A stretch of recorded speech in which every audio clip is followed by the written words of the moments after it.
Buenas tardes a todos y a todas. Lo prometido es deuda. Estamos hoy trayéndoles la continuación de la mesa redonda sobre la consulta popular. Hoy abordaremos los resultados de este ejercicio de participación ciudadana y veremos los diferentes escenarios que de esta se desprenden. Más preámbulo, antes de cualquier cosa, la compañera Violeta nos trae una información sobre esto. Adelante, Violeta.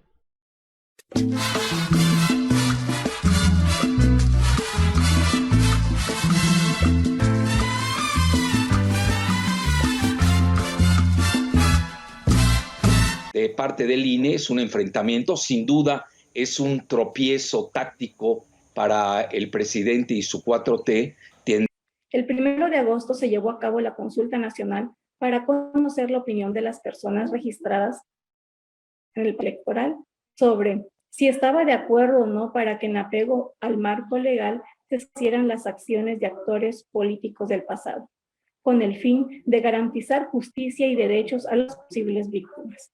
Pregunta que nadie entendió, salvo sus actores, al menos eso suponemos. Formalmente fue una consulta popular donde ninguna instancia propiamente popular y civil participó en su diseño. Originalmente se dijo por parte del presidente Andrés Manuel López Obrador que sería una consulta para conocer si el pueblo de México estaba de acuerdo en juzgar a los expresidentes por los crímenes que cometieron. Sin embargo, tampoco fue una consulta para juzgarlos. Por si fuera poco, Obrador, su principal promotor, siempre fue enfático en que de su parte no existe odio ni afán de venganza, solo de justicia y no de verdugo. Por lo mismo, de forma reiterada afirmó que no votaría o que de hacerlo lo haría en contra. De todos modos, contra viento y marea, participaron 6.663.208 ciudadanas y ciudadanos, que representan el 7.11 de la lista nominal de electores, cifra lejana al 40% del padrón electoral, condición básica para que consulta fuera vinculante para proceder legalmente contra los actores políticos. Como indefinidamente se nombró a los probables responsables de crímenes que también eran y son desconocidos, de acuerdo con los altos jurisconsultos de la Suprema Corte de Justicia de la Nación. No obstante, hay que reconocerles a los integrantes de la Suprema Corte que si algo son diestros es en el arte del cantinfleo. Sin duda la participación fue importante y expresa el sentir de muchas y muchos mexicanos que hemos sido víctimas del desmantelamiento de nuestros derechos nacionales y humanos. Amplios sectores de la población estamos cansados de la simulación y la impunidad que siguen perpetuándose a pesar de las promesas del gobierno en turno. México no podrá salir de la crisis sin verdad y justicia. Y la una como la otra no podrán venir de las élites empresariales, locales y foráneas, ni de la oligarquía, ni de sus personeros, los integrantes de la clase política que han sido los beneficiarios de los despojos de nuestros bienes comunes. En esta segunda edición del programa La Mesa Redonda, en nuestra agencia de noticias Prensa Comunitaria Continental, vamos a evaluar el resultado de la consulta del 1 de agosto y el qué hacer de los escenarios políticos contenidos en la actual situación política signada por la crisis económica y emergencia sanitaria, con el fin de simular la reflexión, la acción. Pasamos a la mesa redonda. Hola, buenos días. Hoy estamos aquí en la mesa de debates, la que prometimos la semana pasada sobre la situación de la consulta, los resultados de la consulta popular. Nos acompaña el compañero Rodolfo Bautista de Nuevo País, el compañero Villatoro de Nuevo País de Quintana Roo, Marcos Tello de Nuevo País, el compañero José Jiménez del Frente Popular Francisco Villa. Buenos días a todos, ¿cómo están? Buenos días, buenos días. Buenos días, compañeros. Bienvenidos a todos. Buenos días a todos. Buenos días. Bien, sin más preámbulo, podríamos entrar al tema que nos convoca. Pasado 1 de agosto se realizó la consulta popular y de inmediato en la pelea por la narrativa, todos los grupos, tanto la derecha golpista como la derecha liberal, salen a fijar sus posiciones. El mayor elemento que está en la discusión es si fue un fracaso o fue un triunfo la consulta. Para la derecha golpista, obviamente para los expresidentes, se congratulan que no se haya llegado al 40% de que requería la ley para que fuera vinculante, y todos se cargan a insistir que fue toda una derrota. Del otro lado, la derecha liberal se defiende patas para arriba, diciendo que fue todo un triunfo. Se ciñen a que la participación, a pesar de que no llegó al 40%, sí alcanzó casi 7 millones de votantes en este ejercicio. Entonces, la pregunta, quisiéramos que discutiéramos de manera inicial, es, desde su punto de vista, si esta consulta fue un fracaso o no. ¿Qué opinas, Rodolfo? Bueno, creo que evaluar el proceso de la consulta te lleva a retomar algunos planteamientos que decíamos o que comentábamos la semana pasada. Creo que el gran significado de la consulta es el desinterés de lo que muchas veces nos han hecho creer que es la democracia, solo en las urnas, la democracia representativa, pero también muestra la ausencia de capacidad de movilización del actual partido gobernante, una derrota profunda de esa capacidad de movilización después de que se pregonaban los 30 millones de votos del triunfo de Obrador, pero además demuestra que los procesos electorales están muchas de las veces implicados en procesos de clientelismo y de movilización a partir de prebendas de la población.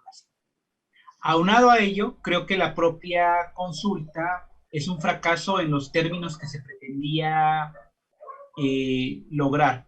Es decir, la consulta pretendía demostrar el reclamo de la sociedad de una necesidad de juzgar a los expresidentes y que, bueno, al final no logra reflejarse esto a partir de las votaciones en la consulta o de la participación en la consulta.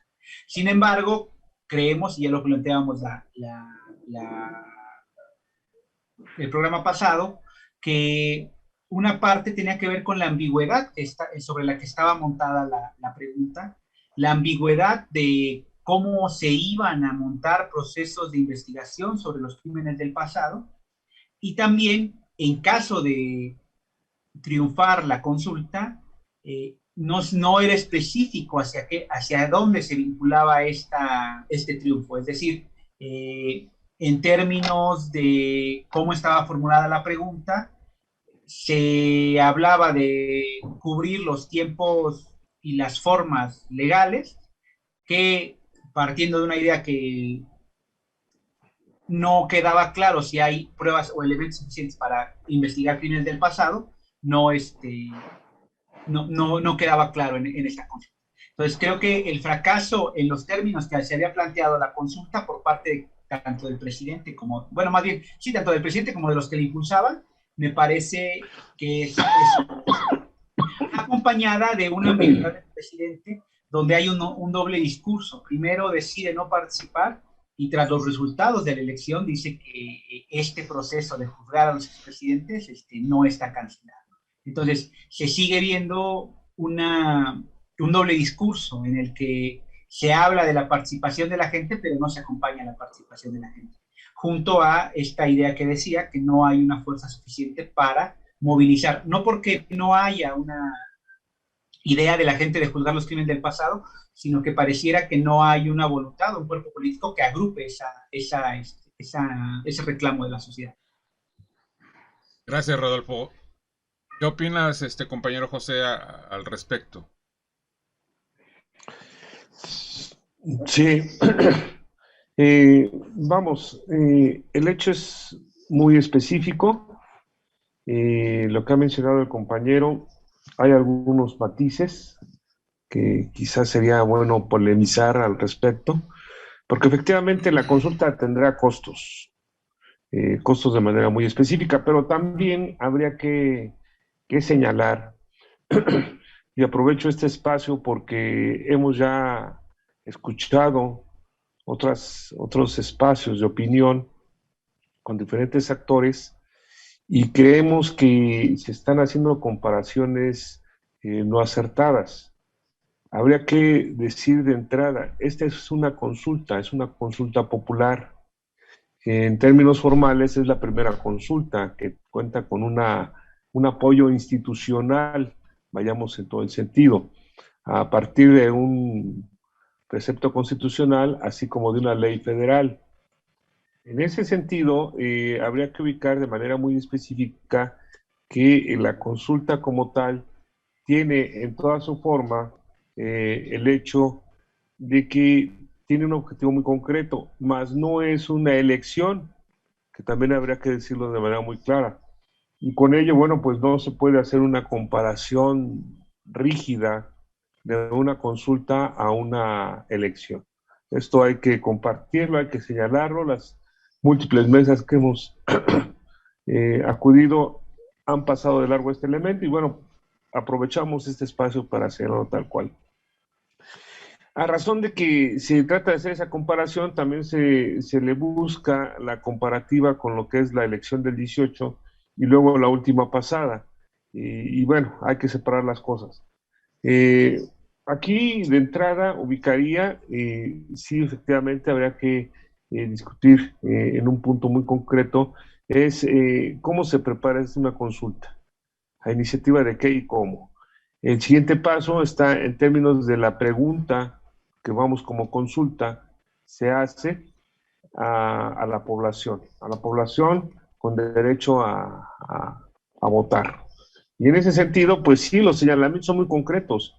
Habría que recordar que esta consulta inició con el planteamiento del mismo presidente de la República, Andrés Manuel López Obrador, a razón de que él la propuso efectivamente en una de sus conferencias matutinas, sus conferencias acostumbradas, y donde incluso la pregunta de inicio luego es modificada por la Suprema Corte de Justicia, quedando muy sin precisión, sin señalamiento, sin ubicación, bajo algún sustento jurídico, a razón de la presunción de inocencia. Con ello, bueno, pues la pregunta se modifica, queda, vamos, no muy concretada, y con ello, bueno, pues se genera toda la situación de la consulta. Con esto sí habría que ubicar en términos específicos de que habrá un costo político de la consulta. No se puede medir en términos de éxito o fracaso, sino más bien en términos específicos, porque no hay un elemento u otro con estas características que pueda ser la posibilidad de la comparativa. Habría que señalar, solamente a manera de recordar, que hay antecedentes de consulta sin apoyo institucional. Quizás un elemento a razón de conclusión en este punto sería que lamentablemente cuando una consulta tiene estas características, pues hay escepticismo. Porque también con ello hay que recordar que hubo un antecedente de consultas que vienen desde el pueblo mexicano, que vienen desde iniciativas ciudadanas, que vienen desde abajo y que fueron un éxito, que movieron a la sociedad, que generaron cambios en toda su posibilidad. Y hoy esta consulta tiene ese marco rígido, institucional, con elementos que son muy rígidos y que con ello, bueno, pues tendría que hacerse la reflexión en modificar las formas de cómo realizar una consulta en nuestro país. ¿Sería cuánto, compañeros? Gracias, José. Obviamente cada quien tiene una narrativa. Este, las- la sesión pasada decíamos que esta consulta tenía una connotación dentro del proyecto electoral del actual gobierno. El gobierno de López Obrador tenía objetivos específicos en torno al proceso sucesorio, ¿no? Este, y de manera formal se hablaba de la necesidad de juzgar a los expresidentes como otro de los objetivos de esta consulta. Eh, ¿Alguno de estos dos se cumplió, Marcos? Bueno, podemos valorar la consulta en diversos planos.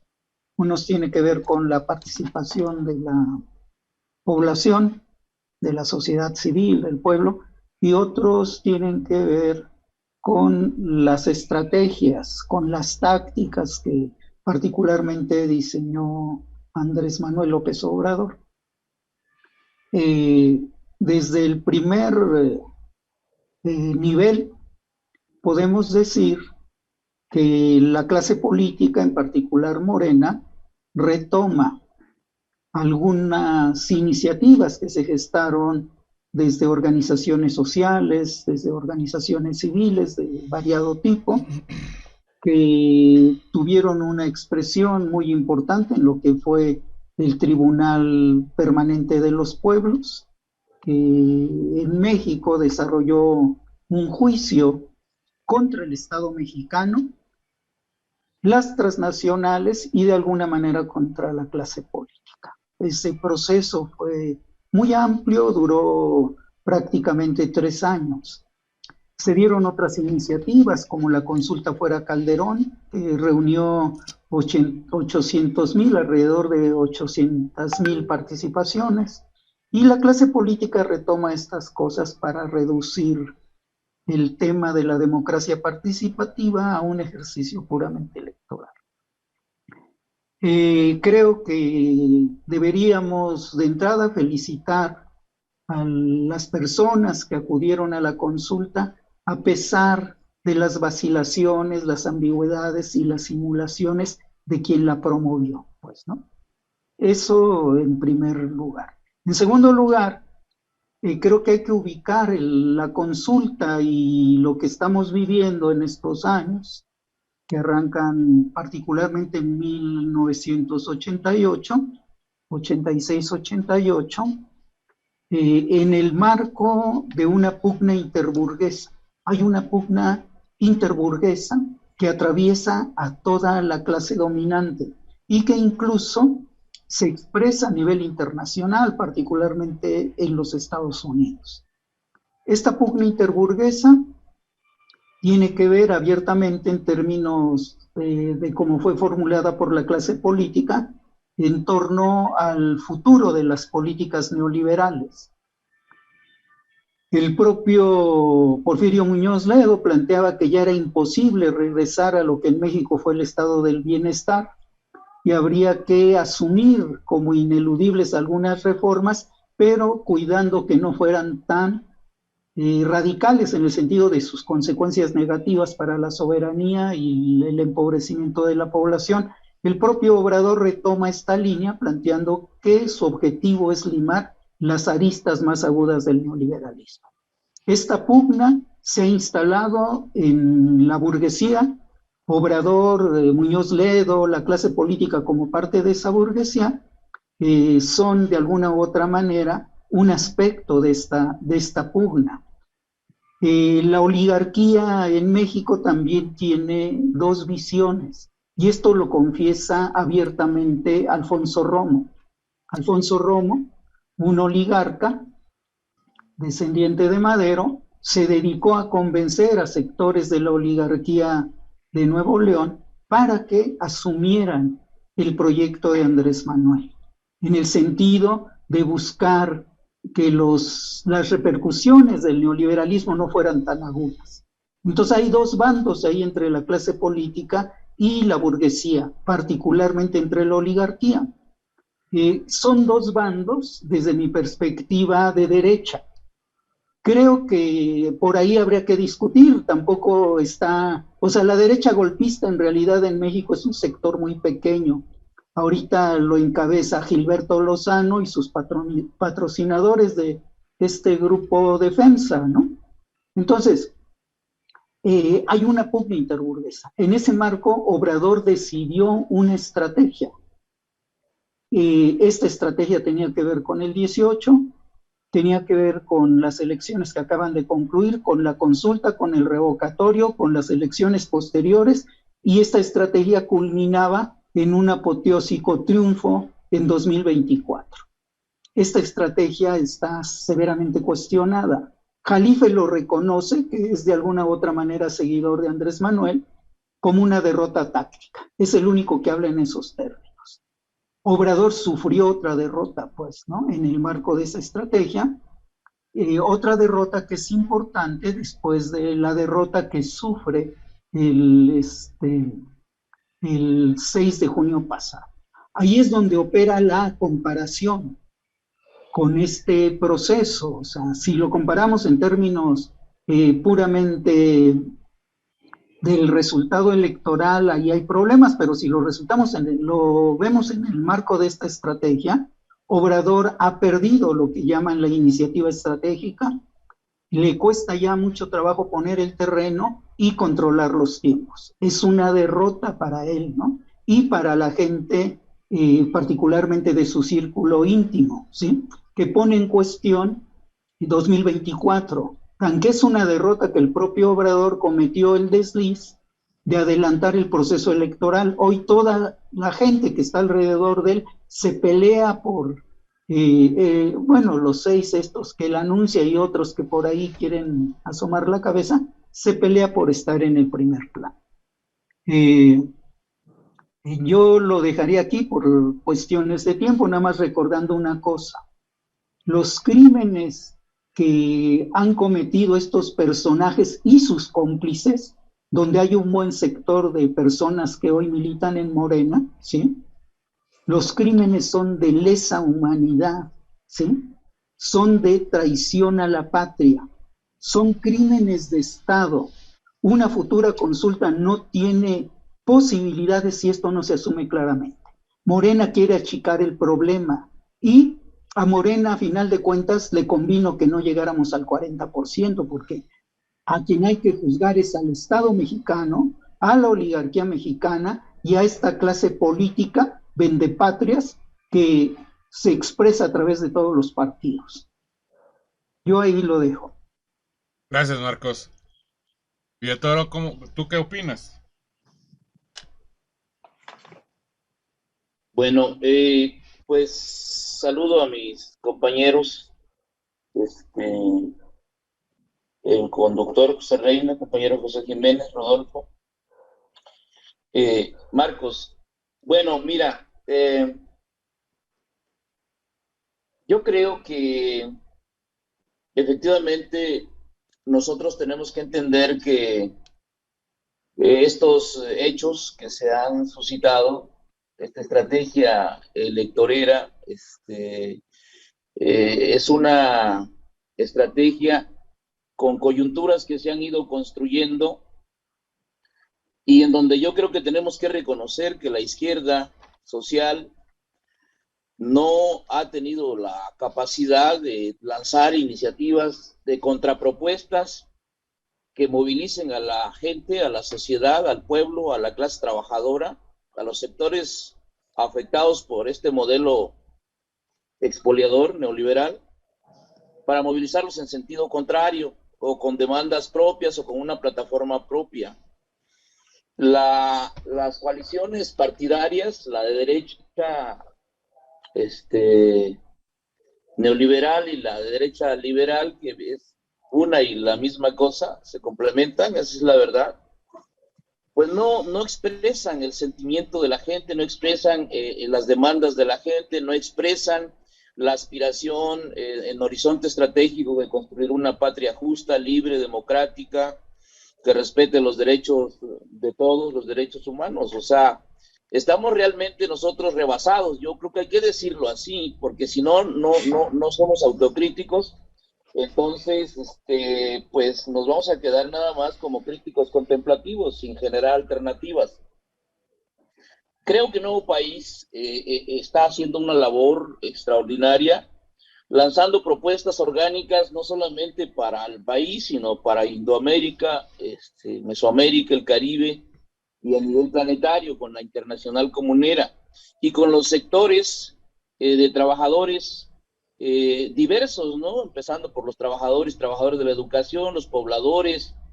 Yo creo que aquí hay que atacar mucho el tema del campo, porque América Latina está descampesinizada, ¿verdad? O sea, no hay en el campo inversión, desarrollo. La planta productiva en América Latina está destruida, esa es la verdad. Hay un proceso de desindustrialización muy cabrona, y eso ha generado, por supuesto, todo el caldo de cultivo de anarquía, de violencia que se da en nuestros países. Y en medio de esos vaivenes, pues sí están surgiendo alternativas democráticas nacionales y regionales, en donde yo creo que nosotros tenemos sí que insertarnos. Y el tema de la consulta popular, efectivamente, 93 millones y cacho que debieron haber ido a votar, solo votaron 7 millones y cacho, que no van más allá de un 5% o 7%. Aquí en Quintana Roo somos 1 millón y cacho, 1.300.000 electores, y solamente salieron a votar 72.000. O sea, a mí me parece que sería bueno hacer un diagnóstico de estado por estado, cómo quedó la situación, para tener un mapa político electoral o un mapa político de participación ciudadana en los procesos electorales, para ver cuál es efectivamente la posición de la gente, ¿no? Y no solo de la gente, sino de los que estamos intentando ser actores protagónicos de una transformación. Yo creo que no hemos empujado mucho. La consulta popular, para empezar, 40% es mucho, ¿no? Es muchísimo. Yo creo que hay que elaborar una iniciativa de reforma a esta ley de consulta popular para que sea más baja. En segundo lugar, yo sí creo, ¿verdad?, que el presidente Obrador está ya derrotado. Sí, yo coincido con eso, porque él no impulsa el plebiscito, no impulsa el referéndum, no impulsa la afirmativa ficta. Sí impulsa la afirmativa ficta parlamentaria, estatal o municipal. Sí impulsó la revocación de mandato a nivel nada más del presidente, pero no hay revocación de mandato en los otros niveles de poder público. El presupuesto participativo, el presidente lo maneja nada más como la asignación en automático a los programas sociales, que no es más que una limosna a la población más desvalida, y también la asignación en automático de los presupuestos a los megaproyectos que no son para beneficio del pueblo. Aquí en Quintana Roo es para beneficiar a la oligarquía turística que viene de Europa y de Norteamérica, y también a nivel nacional, con Carlos Slim a la cabeza. Entonces yo sí, sinceramente pienso, ¿verdad?, que el proceso de democratización del país ha venido caminando muy lento. Pues ustedes sabrán que vaya, antes del 88, pues había habido... Cerra tu micrófono, Hernán. Y también el caso de Arnoldo Martínez Verdugo, pero no hubo hasta el 88 una eclosión que no se supo conducir, orientar, y hubo conciliación, hubo, ¿cómo se le dice? Concesión, hubo entre ellos un acuerdo político.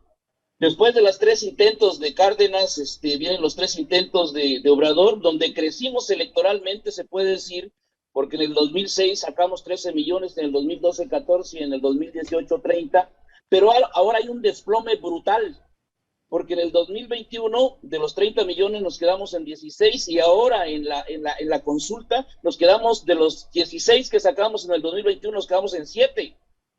Y con el presidente no sé qué va a pasar. Yo lo que creo es que el presidente sí puede perder la consulta, ¿eh? Yo creo que sí puede perder la consulta, porque esto envalentonó a la derecha, y seguramente a la ultraderecha, y van a fortalecer su alianza con el imperio, y las alianzas internas y las alianzas latinoamericanas, para, yo creo que esta consulta, pues, salga como ellos lo desean, ¿no? Yo, lo que creo es que nosotros tenemos que armar nuestra propia estrategia y construir nuestras propias coyunturas de acuerdo a nuestro programa, porque ellos traen su programa, nos ven de manera de soslayo, nos ven de manera marginal, nos ven y no nos atienden, no nos oyen, no nos escuchan, y nosotros no vamos a estarle pidiendo que nos hagan justicia a ellos. Yo creo que nosotros tenemos que plantearnos ir hacia el pueblo, acelerar el proceso de construcción, de consolidación de nuevo país en el país, que a mí me parece que eso es muy importante, impulsar de manera dinámica y acelerar la política de alianzas con los afines y los iguales para formar un polo de izquierdas anti-imperialistas, anti-oligárquicas, anticapitalistas. Yo creo, inclusive pienso que lo que decía Marcos, en el sentido de que la estrategia electorera de AMLO ha hecho agua, sí ha hecho agua. Y en el 24 lo que puede haber es una terrible derrota apoteósica. Yo así la veo, o sea, en realidad la gente está viendo en Andrés Manuel una hipocresía, una actitud de dualidad, porque lo que hemos aprendido en la lucha, compañeros, es que el líder está al frente, el líder no se raja, el líder orienta, informa, concientiza, organiza, moviliza, defiende las posiciones, y Andrés Manuel aquí se hizo a un lado. Y con eso, en lugar de ganar popularidad, en lugar de ganar prestigio, en lugar de fortalecerse hacia el 2024, lo que ocurrió es que se debilitó y se va a debilitar más. Y esto está ocurriendo en todo el país, y es cierto. Su gente, su gabinete no lo acompaña. Su gabinete es una sopilotada que está a la casa de las gubernaturas, de las diputaciones, de las senadurías, de las presidencias municipales, de la presidencia de la República, y ya en plena campaña. Ya no hay unidad orgánica al interior, yo creo que nunca la hubo, del equipo de Andrés Manuel, y lo que hay allá es una división terrible que se expresa abajo en los 32 estados. Morena no es un partido, es un movimiento electorero, ni siquiera electoral, sin estructura y con una estructura muy frágil y con prácticas muy perniciosas, muy parecidas a los partidos de la derecha. Entonces yo lo que creo es que sí, nuestro reto es bastante, y yo ahí lo dejaría, compañeros, ya haciendo un llamado a que construyamos una vida orgánica, como nuevo país, que nos permita convertirnos en alternativa de izquierda en este país para todos los entes políticos y para la clase trabajadora en general. Es cuanto. Gracias, Hernán. Bien. Entonces, en este marco, ¿qué escenarios políticos se abren de frente a los resultados de esta consulta?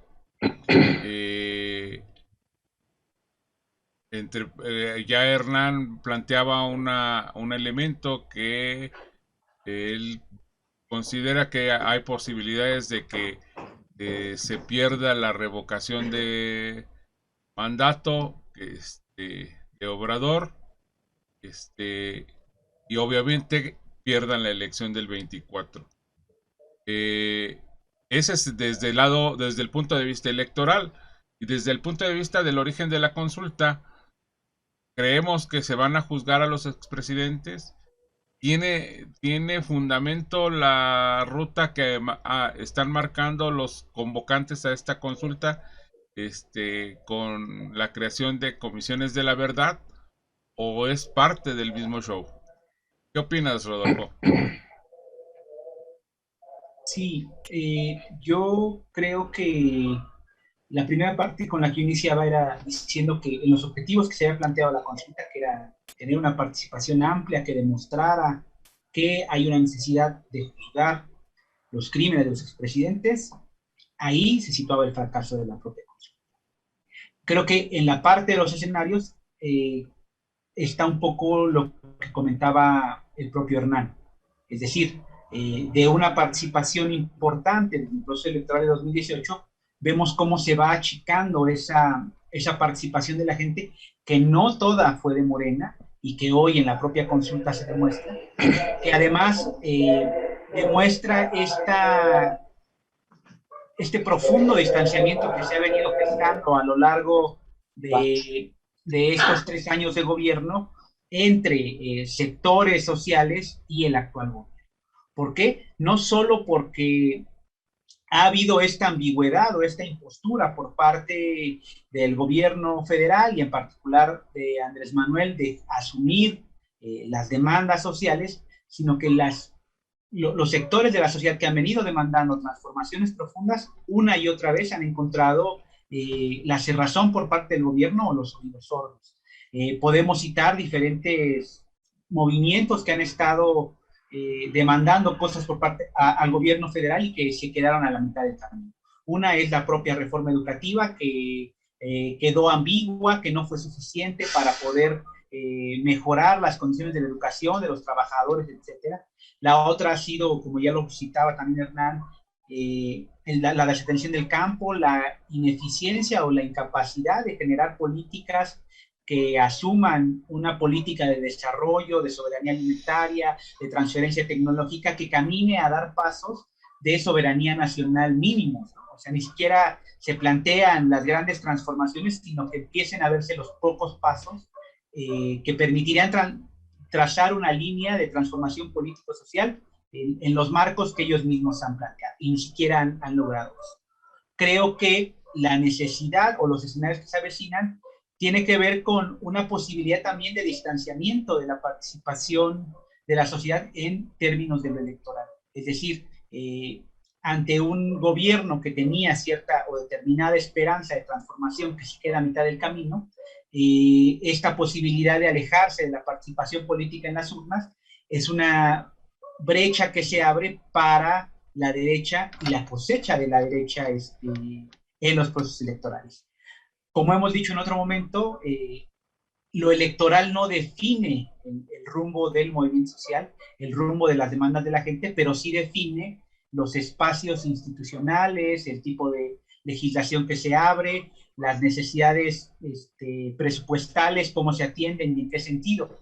Y eso, en esta impostura del gobierno federal, abre la posibilidad de que la derecha, con un discurso que se apropia de las banderas del movimiento social, caiga como una posibilidad para que la gente le hable.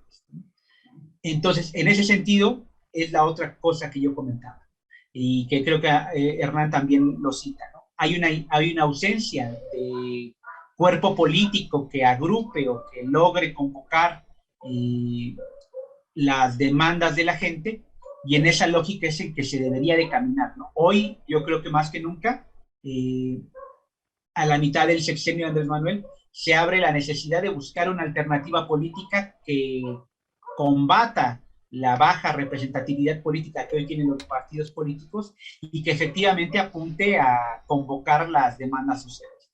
Y en cuanto a juzgar a los crímenes de los expresidentes, va de la mano de construir una alternativa política.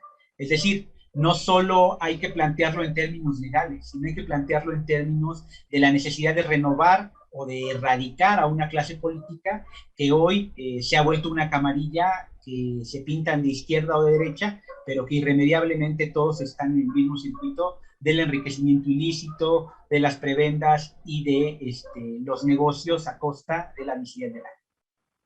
Gracias, Rodolfo. ¿Tú qué opinas, José? Estos 7 millones de participantes en la consulta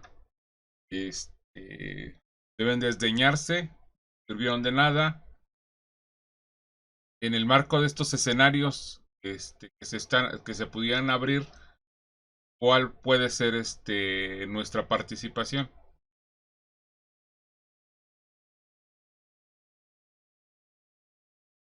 Tu micrófono, José. Sí, disculpe. Compartiendo con los compañeros y a quienes nos ven y nos escuchan, tengo que ser muy preciso en esta parte y es mi lectura y la comparto en todo el sentido. Hoy En este momento, 7 millones de mexicanos que acudieron a la consulta reclaman justicia, reclaman verdad. Y es un hecho muy concreto. Incluso habría que señalar que se ve la forma, pero no el fondo. Y aquí se comenta la situación de la consulta en su conjunto, pero no se ven los resultados de la consulta. Y esto hay que recordar que hubo una postura, vamos, importantísima a razón de que más del 95% se pronuncia por el sí. Y vamos, también habría que ubicar que hubo quienes se pronunciaron por el no, así como votos nulos. En este sentido, habría que ver efectivamente lo que refleja la consulta. Y en esta forma, 95% señalan ese reclamo de justicia, señalan ese reclamo de verdad. Y con ello, bueno, pues tendrá que ubicarse a manera de que se tienen que hacer, realizar acciones correspondientes a este reclamo. Son 7 millones de mexicanos que, vamos, no puedo ubicar que se les vaya a obviar, que se vaya a pasar por largo, darle vuelta a la página y que este reclamo también genere una situación de lavar la cara a algunos sujetos, que incluso demasiado groseros, vamos, burdos en sus expresiones, ustedes lo pueden ver ahí en los medios de comunicación, y que no es necesario contestarlas. Vamos, son 7 millones de mexicanos que están en ese reclamo de justicia y sobre todo habría que ubicar de manera muy específica a las víctimas de esos crímenes que sucedieron en esta etapa de gobierno. A las víctimas, a quienes fueron afectados, se les tiene que dar justicia y es el reclamo fundamental y que está atrás precisamente de esta movilización social, porque de hecho es una movilización social que ocurrió en todo el país, en algunos estados más con números notorios, en otros estados menos, quizás con una participación que fue en este sentido tal cual que está ahí, pero son reclamos de justicia y de lo cual no se puede obviar en ningún sentido. Yo ubicaría en esta forma, que de manera muy concreta señalemos tanto el hecho del reclamo de justicia, así como también el sentido de lo que va hacia adelante.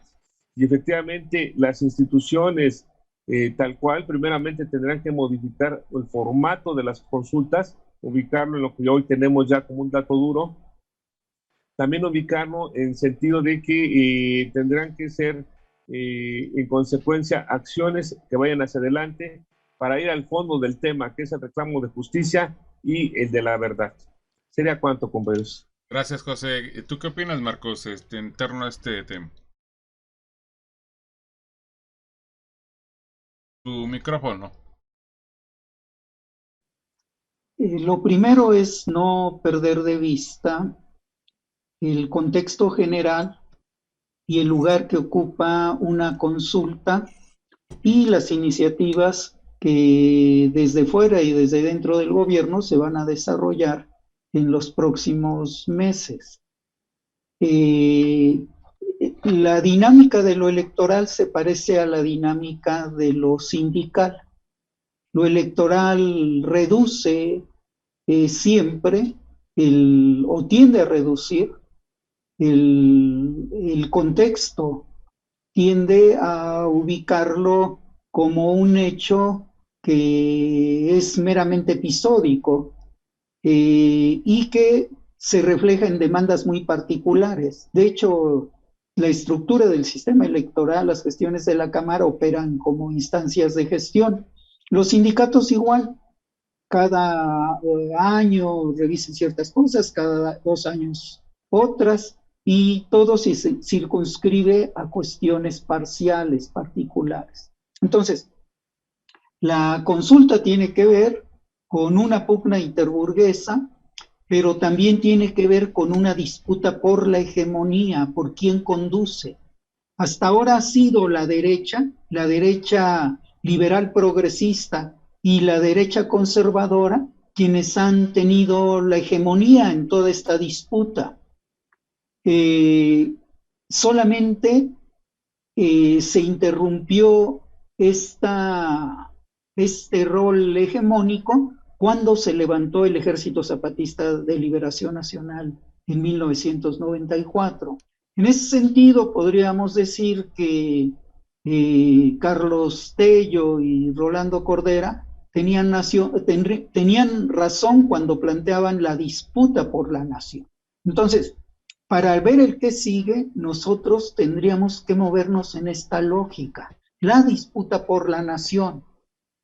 Desde estos dos sectores de la derecha y la burguesía, que podían ser tres con la ultraderecha, y la que puede desarrollarse desde los sectores plebeyos. Creo que esta es la discusión. Entonces, enfrentar la consulta, los resultados de esta consulta, que son positivos en el sentido de que fueron alrededor de 6,5 millones, 7 millones a las urnas que se instalaron. O sea, es positivo desde la perspectiva de una participación social. Esto habría que plantearlo, había que plantear lo que sigue en el marco de un nuevo acuerdo nacional, donde los sectores populares entren a este terreno de la disputa por la hegemonía, por la conducción del país, y empiecen a señalar un camino propio. O sea, la consulta puede ser un mero juego de simulación si siguen dominando actores políticos como los que hoy están en el gobierno, y particularmente los que giran en la órbita del PRI, el PAN, el PRD, Movimiento Ciudadano. Entonces, la consulta y la participación de la gente servirían para muy poco.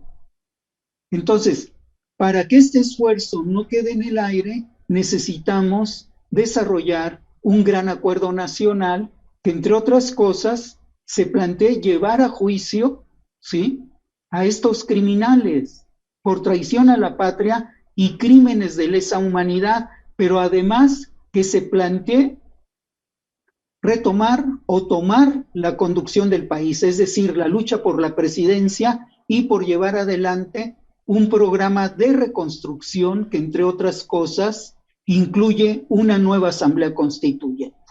Entonces, aquí es fundamental plantarse y disputar la conducción a estos sectores de la derecha liberal progresista, la derecha conservadora y la ultraderecha, que también tiene sus expresiones, y ahí no ser presas del discurso de las diversas facciones de la burguesía que hablan a nombre de nosotros. Y para cerrar esta parte, creo que la actitud de la derecha liberal progresista y de la derecha conservadora son parecidas. O sea, hay una persona que aparece como muy representativa del liberalismo progresista, que es Lorenzo Meyer. Lorenzo Meyer, en su enojo, ¿sí?, se atrevió a calificar prácticamente de animales a los que no fueron a votar, sin asumir la responsabilidad que tienen los promotores de esta consulta para este resultado. Fox es igual, califica de animales al conjunto de la población que no simpatiza con sus discursos. En eso se encuentran. Revisen ustedes. Salvo Jalife, que habló claramente de que era una derrota táctica, hablando del bando morenista, todos los demás acaban echándole la culpa a la población, sin asumir las responsabilidades que ellos tienen, que son parte, ¿sí?, particularmente de un sistema de dominación oligárquico, porque la derecha liberal progresista representa un sector de la oligarquía y ha hecho pactos con el ejército, ha hecho pactos con los sectores también más retrógradas, ¿sí?, de este país. y del imperio, pues, ¿no? Yo ahí lo dejo. Gracias, Marcos. Tu opinión, Hernán, por favor. Sí, bueno, yo creo que las opiniones que han vertido mis camaradas, yo las interpreto en el sentido de que hay que avanzar en relación a Andrés Manuel López Obrador, con él, sin él y a pesar de él. O sea, porque si nos sujetamos a que él es la vanguardia, él es el presidente de la República, por él votaron 30 millones de gentes, sí, votaron 30 millones de gente a los que ha desilusionado, ¿verdad? Y inclusive hasta ha estimulado su deserción a regresar a su punto original, ¿no? PRI, PAN, PRD, Movimiento Ciudadano, Verde, y a nosotros nos parece que no es así, ¿no? Entonces sí tenemos que ser muy claros, muy firmes en ese sentido. Yo estoy de acuerdo que la alianza que construyó Andrés Manuel, así como un bloquezote que él le llama antinoliberal, es una alianza nacional, liberal burguesa, sí, eso es. Todos sus gobernadores vienen de la derecha, todos sus diputados, la inmensa mayoría de sus diputados dieron un salto, vienen del PRI, PAN, PRD y empresarios que han destruido este país. Y bueno, yo sí creo, ¿verdad?, que tenemos nosotros, yo creo que podemos, porque estamos demostrando, creo yo, capacidad, iniciativa, de alternativas orgánicas. Yo creo que tenemos que retomar la construcción de las coordinadoras nacionales de masas que vivimos en los años, que empezaron en los 60, 70, que tuvieron su gloria en los 70 y los 80, pero que lo que nos metió en una discusión desgastante, que nos desmembró y que nos debilitó fue el decidir si íbamos o no íbamos a los procesos electorales. Yo creo que ahorita ya no hay duda. Tenemos que hacer realidad la consigna de comuna o nada en términos de organizarnos a nivel del país y las coordinadoras nacionales de masas, yo insisto en eso, con la alternativa de construir un partido político, ¿verdad? Con el México del sótano, con el México del piso, yo creo que con sectores de la clase media baja, media, de tipo federado, donde se respete la autonomía de los municipios, de los estados, de las regiones, porque vivimos bajo un sistema de partidos centralista, hiper, super centralista, que negocian con los gobernadores candidaturas, negocian con el crimen organizado candidaturas, negocian con todo el mundo candidaturas, y al pueblo lo siguen usando nada más para sus intereses. El otro tema que yo planteo es que fortalezcamos las alianzas municipales, estatales, regionales y estatales, sin ceder los principios y la caracterización del tipo de revolución que planteamos, ¿no? Una revolución que ya lo dijimos y lo seguimos repitiendo, antiimperialista, ¿verdad? Antineocolonialista, antioligárquica, antineoliberal, anticapitalista y con profundas raíces históricas y culturales del comunitarismo que tienen nuestros pueblos. El otro tema que yo creo importante es seguir trabajando las alianzas internacionales para no solo ser solidarios, ¿verdad? Como lo ha sido el Foro de Sao Paulo o el propio seminario que organiza el PT, los partidos de una nueva sociedad, sino para construir orgánicamente una coordinación indoamericana, decíamos mesoamericana, indoamericana y caribeña, y planetaria también. Yo creo, sinceramente, que tenemos que empezar a construir nuevos sujetos políticos y sociales y gubernamentales también, ¿no? O sea, ¿qué modelo de hombre, decía el Che, de hombre nuevo tenemos que construir, ¿no? Y para terminar, yo diría que nosotros sí tenemos que empezar a publicitar nuestra estrategia planetaria, nuestra estrategia continental, nuestra estrategia latinoamericana, nuestra táctica, nuestros análisis de coyuntura, porque coyuntura que no se da a conocer, táctica que no se da a conocer, estrategia que no se da a conocer, no existe. Entonces nosotros, pienso yo, que debemos salir ya de el sótano y plantarnos ya como una alternativa. Yo creo que podemos, hay capacidad para eso, y también hay pueblo. Yo sí, sinceramente, aquí en Quintana Roo, en el 2018 sacamos el 53%, en el 2019 sacamos el 22%, en el 2021 sacamos el 18%, y ahorita en la consulta sacamos el 5%. Hay que ver la tabla a nivel nacional.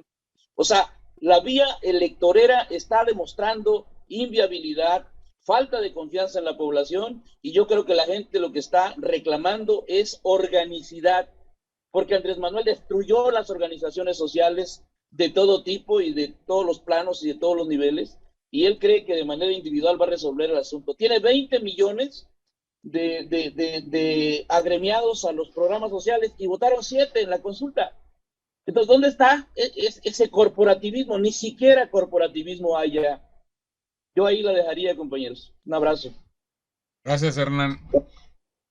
Sí, la idea de estos programas o de este esfuerzo informativo es tratar de establecer nuestra postura en torno a esta coyuntura y a las coyunturas que se van a presentar. De levantar la voz, decir aquí estamos. Y esto es lo que proponemos. A manera de conclusión, les pediría que en un minuto me expresaran su cierre en torno a esta mesa de debates. Empezamos con Rodolfo, por favor.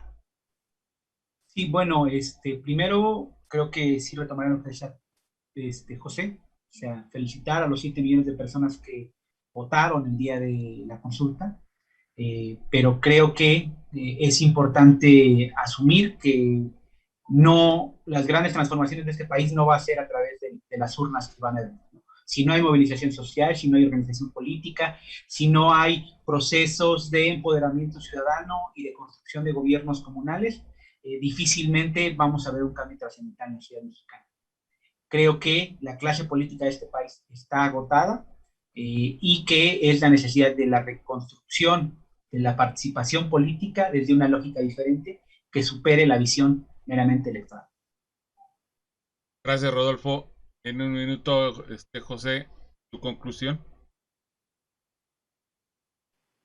Sí, vamos, yo la expresaría de manera muy puntual. Hoy por hoy son 7 millones de mexicanos que reclaman justicia. 7 millones de mexicanos que reclaman verdad. Y también con ello, ubicar de manera muy específica que esto va sobre todo a las víctimas y a las víctimas de crímenes de lesa humanidad, crímenes que están ahí y que demandan, y que incluso esto tiene que seguir una ruta tal cual, específica. Y también con ello, bueno, pues la serie de acciones, de actos que afectaron al pueblo de México. Hay situaciones muy concretas y hago referencia nuevamente al Fobaproa, entre otros actos en los cuales sigue en continuum afectando al pueblo mexicano. Y ante ello, bueno, pues ese es el reclamo de justicia. Sería esa mi conclusión. Gracias, José. Marcos, tu conclusión, por favor.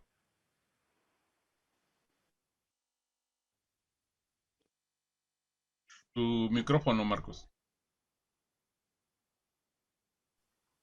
La víctima es el pueblo de México. Necesitamos responder desde una perspectiva nacional y desde una perspectiva de pueblo. Los liberales, progresistas, conservadores y los ultraderechistas han sido enemigos de la democracia participativa durante toda su historia y hoy siguen siendo enemigos. Entonces, necesitamos construir un gran acuerdo nacional que esté alejado de los extremismos de la derecha, pero también de los fanatismos de la izquierda. Un acuerdo nacional montado en la reciprocidad, en el respeto y en la construcción de un pacto desde abajo, en la construcción de un proceso constituyente.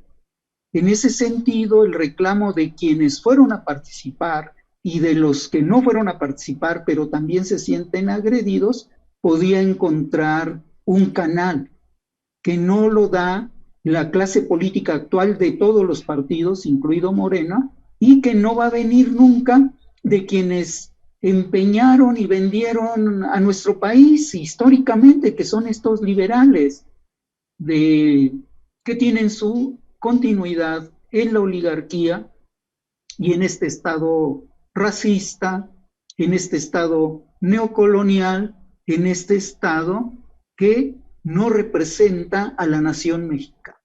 Creo que es por ahí, debemos llamar a formar este gran acuerdo nacional sin dogmatismos, con una plataforma básica, democrático nacional, que le dé posibilidades de participación a todos los que creemos en la necesidad de un cambio profundo de nuestro país. Gracias, Marcos. Hernán, tu conclusión, por favor. Sí, bueno, yo creo que estamos gobernados por un grupo político en el país, encabezados por Andrés Manuel, que tiene profundas alianzas, ni siquiera soterradas, ¿no?, sino públicas, abiertas, con la oligarquía norteamericana. Y ahí está Marcelo Ebrard con el yerno de Trump, con Hillary Clinton, o con la Claudia, que tiene sus también relaciones internacionales, Ricardo Monreal. Entonces no hay futuro para el pueblo de México en la continuidad que pudiera darse en el 2024 de esta gente. No hay. Lo que hay es la posibilidad de que México, una vez más, ¿verdad?, se convierta en el mediatizador de las luchas revolucionarias de nuestro continente, como lo hizo el PRI desde su surgimiento en el 29 hasta el año 2000, que perdió la presidencia de la República, y aún sigue haciéndolo a través del PAN, y aún sigue haciéndolo a través de la coalición de los tres partidos de derecha, PRI, PAN, PRD. Entonces nosotros creo que sí tenemos que iniciar ya la construcción de una alternativa nacional e internacional que sea totalmente y diametralmente distinta a esta que pretende perpetuarse, porque ellos están por ganar en el 2024, ¿no? Eso es por un lado. Por el otro lado, yo creo que tenemos que hacernos una revisión interna como nuevo país y evitar que los acontecimientos que se nos vienen en cascada y que a veces nos rebasan y no podemos ni siquiera leerlos o generar una opinión, no ocurra eso y tengamos sí un laboratorio de análisis como este que se está construyendo. Este medio de comunicación es fundamental, para poder enriquecerlo y multiplicarlo en el país y en América Latina, que nos permita conocer de primera mano la opinión de nuevo país sobre los acontecimientos que se vayan dando. Creo yo que Andrés Manuel se está planteando convertirse en el líder latinoamericano de los gobiernos progresistas y de izquierda, pero su discurso que emitió el día del aniversario del nacimiento de Simón Bolívar, como representante inclusive de la Comunidad de Estados Latinoamericanos y Caribeños, la CELAC, fue verdaderamente desastroso, ¿no? Él dijo que no hay que ponernos con Sansón a las patadas, que con Estados Unidos pianito es mejor, flojito y cooperando, y a mí sí me parece que esa posición es indigna de la historia, de la rica historia revolucionaria que tenemos los mexicanos, ¿no? Esa sería mi opinión, compañero. Gracias, compañeros. Con esto damos conclusión a esta mesa redonda. Les agradezco a los panelistas, Rodolfo, Marcos, José, Hernán. Y nos vemos en la siguiente discusión, que quedan todavía mucho que discutir y expresar. Gracias y hasta luego, compañeros. Buenos días, un abrazo a todos. Ok. Eso es todo por el día de hoy. Espero les haya gustado. Si es así, suscríbanse, denos like, compártanos. Nos vemos hasta la siguiente video. Hasta luego.